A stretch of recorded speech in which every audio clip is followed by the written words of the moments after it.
नमस्कार, स्वागत है आप सभी का सत्याग्रह में। इस कार्यक्रम की शुरुआत करेंगे राष्ट्र कवि रामधारी सिंह दिनकर की कुछ पंक्तियों के साथ। दिनकर जी कहते हैं कि सच है विपत्ति जब आती है कायर को दहलाती है, सूरमान नहीं विचलित होते, क्षण एक नहीं धीरज खोते, विघ्नों को गले लगाते हैं, कांटों में राह बनाते हैं।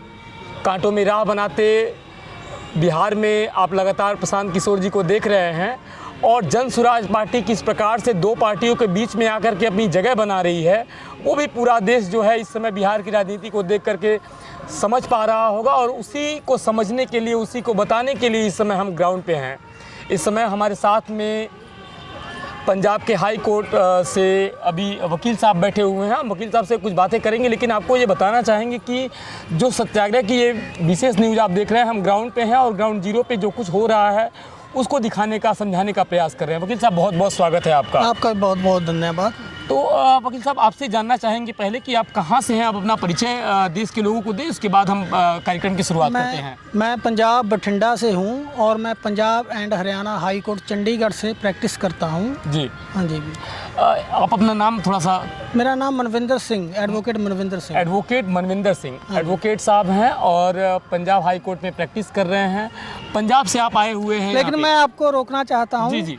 मेरे नाम से ज़रूरी, मेरी पहचान से ज़रूरी, पहले मैं एक जनसुराजी हूँ जी, और जनसुराज के लिए यहाँ कंधा लगाने का काम कर रहा हूँ। समर्थन जो भी है आकर पार्टी को अपना जितना भी योगदान हो सकता है उतना दे रहे हूँ। तो हम वकील साहब आपसे यही मुद्दा जानना चाह रहे थे कि आप पंजाब में हाई कोर्ट में काम करते हैं। हाँ जी, हाँ जी। आप वकील हैं, वकीलों का काम होता है बहस करना, सरकारी जो मुद्दे हैं होते हैं उन पे, और लोग कहते हैं वकील तो बाल की खाल निकाल देते हैं। तो आप पंजाब से अपना जो वकालत है उसको छोड़ करके प्रशांत जी के साथ में कंधा लगाने के लिए आए हैं, ऐसा क्यों?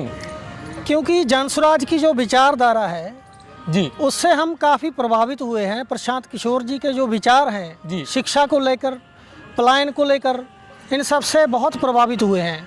और प्रशांत जी बेसिकली ये पॉलिटिकल ग्राउंड को छोड़िए आप, बेसिकली वो जो समाज के लिए काम कर रहे हैं, जी जी, लोगों का जो जीवन है उसको सुधारने के लिए काम कर रहे हैं।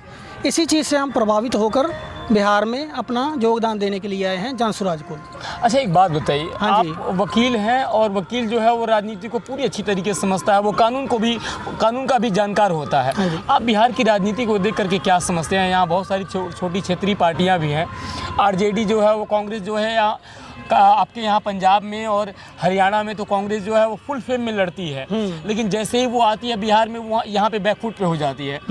तो एक वकील होने के नाते आपको बिहार की राजनीति के बारे में अगर जो समझ हो, अगर आप बताना चाहें तो।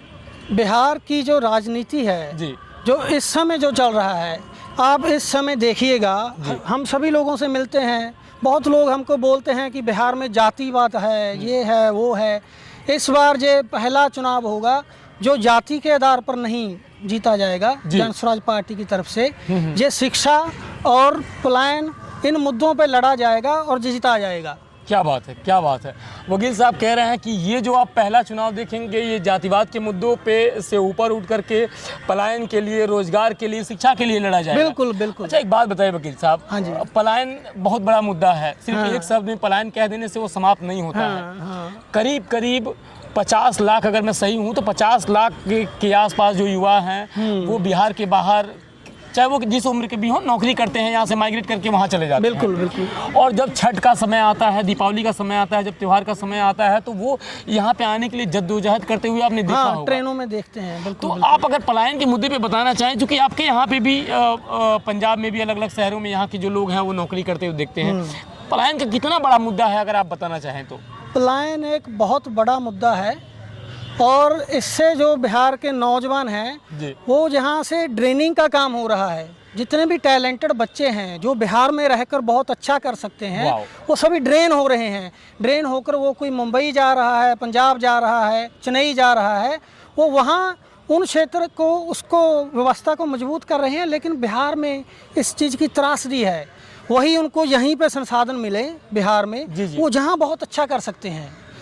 बिल्कुल। वकील साहब कह रहे हैं कि जो पोटेंशियल है जो मूल तत्व है युवाओं का वो कम उम्र में यहाँ से माइग्रेट करके दूसरी जगह नौकरी करने चले जा रहे हैं, और जो उनको भविष्य बनाने में, जो बिहार को बनाने में उनका समय खर्च होना चाहिए था, वही जो समय है वो कहीं ना कहीं भटक जा रहा है। और हम प्रयास कर रहे हैं कि जान पाएँ कि किस प्रकार से जनसुराज काम कर रहा है, और बिहार की राजनीति में जो हलचल मची है छठ खत्म होने के बाद, उसको जानने के लिए, समझने के लिए अब अभी हम ग्राउंड पे हैं। वकील साहब, आप पलायन के बारे में बता रहे थे। आपके बहुत सारे शहरों में, चाहे वो लुधियाना हो, जालंधर हो, और भी जो चंडीगढ़ हो, कहीं पे भी आम सड़कों पे भी ठेली लगाए हुए आपको बिहार का नागरिक दिख जाएगा। अभी हमने असम में ही देखा कि छठ को लेकर के जो बिहार के लोग हैं उनको चूल्हा बनाने के लिए या वहाँ पे छठ घाट पे पूजा करने के लिए उनको दिक्कत हो रही थी, और असम के जो लोग हैं उनके साथ भेदभाव कर रहे थे या उनको पीट रहे थे। जब बिहार के अंदर कोई व्यक्ति आता है, बिल्कुल, तो उसको जाति धर्म संप्रदाय में वो बढ़ जाता है, तब उसको नेता जो है वो अपनी जाति का दिखने लगता है। और जब बिहार के बाहर जाता है तो उसकी सारी जातियां समाप्त हो जाती, फिर वो बिहारी हो जाता है। बिल्कुल बिल्कुल, फिर वो बिहारी हो जाता है। मैं अगर आपने चंडीगढ़ में और आप हाई कोर्ट में है तो आप पूरे पंजाब को देख ही रहे हैं। पंजाब में जो बिहारी लोगों की स्थिति है उसके बारे में थोड़ा अगर आप ध्यान दिलाना चाहें तो।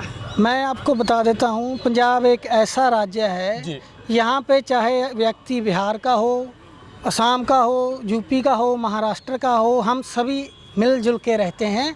और आप देखिएगा कि अभी कल लुधियाना में हमारे जो जहाँ की व्यवस्था है, वहाँ उन्होंने छठ पूजा के लिए बहुत अच्छे अरेंजमेंट कर रखे थे। पंजाब में ऐसा नहीं है कि जैसे आपने बताया, हाँ, भेदभाव वहाँ पे नहीं है। लेकिन हाँ, एक चीज़ की त्रासदी है पंजाब में। जब हम आप लुधियाना चलिए हमारे साथ, वहाँ हम देखेंगे लोहा है जो 1500 डिग्री के तापमान पे पिघलता है जी।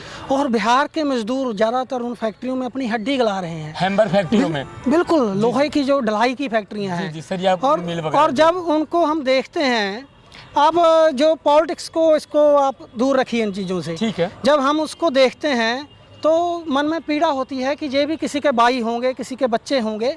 तो इसी बात के कारण भी हमारा जो पलायन के मुद्दे को हम लेते हैं, तो जनसुराज के जुड़ना का कारण है कि उन बच्चों का, उन भाइयों का, उन बाप हैं जो किसी के बाप होंगे, उनका जीवन जो है उसमें सुधार आए। ये बहुत बड़ी बात है। आपको इस बात को आप बहुत साधारण वे में हो सकता है ले रहे हों, लेकिन ये बात साधारण नहीं है कि दूसरे राज्य में पैदा हुआ व्यक्ति जो समृद्ध है, जो स्वयं अभी वकालत कर रहा है, वो बिहार में आकर के और एक नई व्यवस्था को चलाने में उसके लिए सपोर्ट कर रहा है। आप पेशे से वकील हैं और एक प्रवक्ता होने के नाते जो वकील होता है वो, उसके पास इतना समय नहीं होता है कि वो अपना समय किसी और को दे पाए। वो व्यस्त समय छोड़ करके ये प्रशांत किशोर जी के साथ में भी काम कर रहे हैं। ज़मीन पे जो लोग देख रहे हैं, जिनको जातिवाद का मुद्दा इतना बड़ा दिखाई देता है, उनको बिहार के बाहर जाने के बाद भी वही जातिवाद बना रहना चाहिए। और अगर बिहार के बाहर जा करके वो जातियों में नहीं बढ़ते हैं तो फिर बिहार की राजनीति की जो ध्रुवी है वो जाति पे क्यों घूम रही है?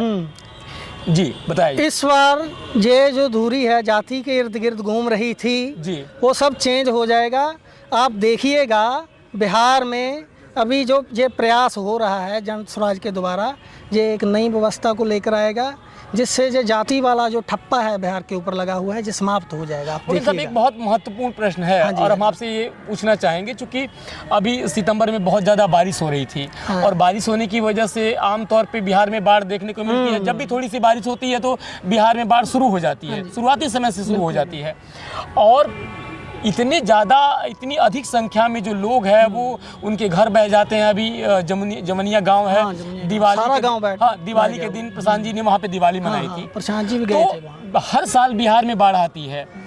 बाढ़ जो है वो और भी राज्यों में आती है, असम में भी आती है, उत्तर प्रदेश में भी आती है, पंजाब में भी अभी इस बार बाढ़ आई थी। आप और राज्यों की बाढ़ को और बिहार की बाढ़ को किस नज़रिए से देखते हैं? इसमें यह है कि बिहार का जो प्रशासन है उसने बिल्कुल भी कंट्रोल नहीं किया बाढ़ को जी। कोई बांध नहीं बनाया है, जो जितना भी ये ड्रेनिंग सिस्टम है उसकी व्यवस्था अच्छी नहीं है। हाँ, हमारे पंजाब में भी इस बार बाढ़ आया जी, कुछ कारणों से बाढ़ आया, बारिश ज़्यादा होने से, वो रेयर है, जो पहाड़ी नदियां हैं उनके आने से पानी बढ़ गया। वो रेयर है, वो पानी बढ़ गया, लेकिन वहाँ के लोगों ने एक साथ मिलके ऐसा काम किया कि वो 1 महीने में जितना पानी और जो मिट्टी थी सब निकाल दी और फिर से खेती कर रहे हैं। पूरे देश ने देखा है, क्योंकि पंजाब के लोग थोड़ा सा समृद्धशाली हैं, मजबूत हैं इन चीज़ों में। हाँ, और मैं वो क्यों समृद्धशाली हैं, मैं आपको इसी बात पे क्लियर करना चाहता हूँ। मैं चाहता हूँ कि बिहार का जो किसान है वो मजबूत हो, वो एक प्लेटफॉर्म पे इकट्ठे हों और वो अपनी आवाज़ को उठाएं जी। प्रशासन उनके आगे घुटने टेक देगा तो ये बाढ़ वाला कोई बड़ा मुद्दा नहीं है, ये हल हो जाएगा। ये हल हो जाएगा। बिल्कुल, किसानों को एक साथ आने की ज़रूरत है। भारत की आज़ादी के बाद से आज तक बिहार जो है वो बाढ़ से उभर नहीं पाया है और लगातार अपने अलग अलग मंचों से प्रशांत किशोर जी कहते रहे हैं कि हम जितना भी कोसी का और गंडक का प्रोजेक्ट चल रहा है इसको हम बंद कर देंगे और एक वाटर ग्रिड का एक व्यवस्थित प्रोजेक्ट बनाएंगे जो पूरे बिहार से होकर के गुजरेगा। जहाँ पे सूखे की समस्या है, जो दक्षिणी बिहार है वहाँ पानी तक पहुँचाएंगे और इस तरीके से बाढ़ की जो समस्या है उससे निदान मिलेगा।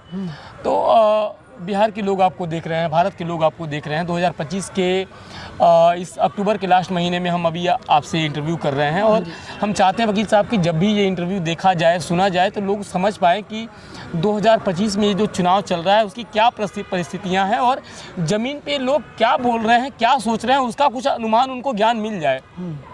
आप पंजाब छोड़ कर के अभी बिहार में बैठे हुए हैं और बिहार में लगातार गांव-गांव जा रहे हैं। हम आपसे जानना चाहेंगे कि जब आप गांव में जा रहे हैं, लोगों से मिल रहे हैं, क्या ओपिनियन है, किस तरह की बातचीत लोगों के बीच में हो रही है? जब हम गांव में जा रहे हैं, लोगों का जीवन बहुत ही त्रासदी भरा हुआ है, कोई व्यवस्था नहीं है, उनको कोई संसाधन नहीं मिल रहा है सरकार की तरफ से। आप देखिएगा इस बार जनस्वराज इतना अच्छा प्रदर्शन करेगी और 150 सीटों से ऊपर हमारी पार्टी सीटें जीतकर नई व्यवस्था खड़ी करेगी। जी बिल्कुल। ये वकील साहब थे, इन्होंने बड़ी सरलता के साथ अपनी बातों को रखा है। हमने भी प्रयास किया कि जो कुछ बिहार के मुद्दे हैं उन पे बातचीत करें। फिलहाल इस कार्यक्रम में इतना ही, और भी सत्याग्रह के विशेष कार्यक्रमों के से जुड़ने के लिए चैनल को सब्सक्राइब करें और हम प्रयास करेंगे कि ज़मीन से जाकर के आपको खबरें दिखाते रहें। बहुत बहुत धन्यवाद आप सभी का। नमस्कार।